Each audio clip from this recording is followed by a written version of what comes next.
வணக்கம் நண்பர்களே. இன்று நாம் பார்க்க போகும் கதை நரியும் கொக்கும் உண்மையான விருந்தோம்பல்.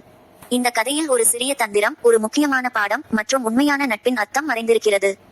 கதைக்குள் செல்லலாமா? ஒரு அழகான காட்டில் ஒரு நரியும் ஒரு கொக்கும் வாழ்ந்து வந்தன. இருவரும் நண்பர்களாக இருந்தனர்.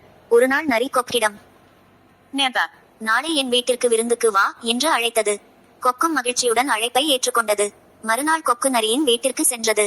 நரி சுவையான சூப்பை தயாரித்து அதை ஒரு அகலமான தட்டில் ஊற்றி வைத்தது. நரி எளிதாக சூப்பை குடித்தது. ஆனால் நீண்ட அலகு கொண்ட கொக்கால் அந்த தட்டிலிருந்து சூப்பை குடிக்க முடியவில்லை.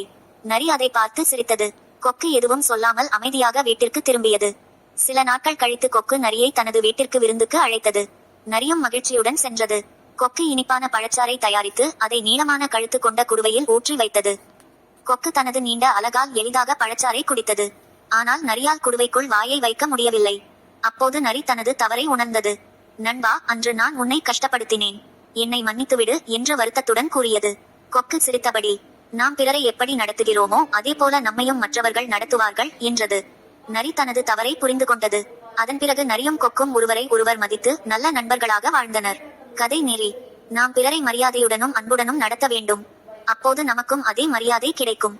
இந்த கதை உங்களுக்கு பிடித்திருந்தால் Like, share, subscribe, say Maracadirkal.